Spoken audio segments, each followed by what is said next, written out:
యేసుక్రీస్తు వారు జన్మించి 2000 సంవత్సరాలైంది. యేసుక్రీస్తు వారి జన్మమే ఒక అద్భుతంతో ప్రారంభించబడింది. మత్తయి సువార్త 1వ అధ్యాయం 18వ వచనం.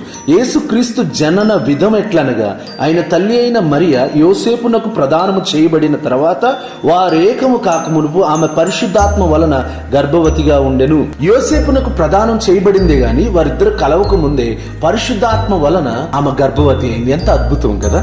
ఒక పురుషుడు స్త్రీ కలయిక లేకుండా గర్భవతిగా మార్చబడ్డం అనేది ఒక గొప్ప కార్యం, ఒక గొప్ప అద్భుతం. అయితే ఈ అద్భుతం వల్ల మాకు కలిగేది ఏంటండి అని మీరు అడగవచ్చు.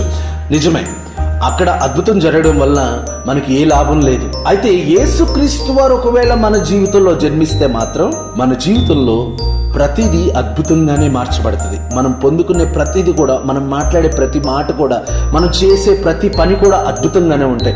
ఎందుకంటే మనం నమ్ముకున్న దేవుడు అనుకున్న వాటికంటే, అడిగిన దానికంటే, ఊహించు వాటికంటే అత్యధికముగా చేయి దేవుడు అయి ఉన్నాడు. మీ జీవితంలో దేవుడిని ఎన్నోసార్లు అడిగి ఉండొచ్చు, ఎన్నెన్నో ఆశలు కలిగి ఉండొచ్చు. అందుకని యేసుక్రీస్తు వారు ఏమంటారంటే, నా మాటలు మీ యందు, మీరు నా యందు ఉన్న ఎడల మీకు ఏది ఇష్టం అడుగుడి అని అంటున్నాడు.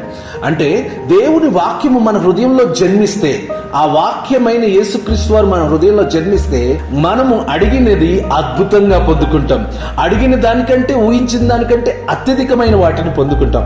యేసుక్రీస్తు వారి యొక్క జనన విధము అద్భుతముతో ప్రారంభించబడిందో, ఈ క్రిస్మస్ సీజన్లో మీ జీవితాలు వాక్యము ద్వారా అద్భుతంగా తిరిగి ప్రారంభించబడును గాక. దేవుడు మిమ్మల్ని ఆశీర్వదించును గాక. God bless you.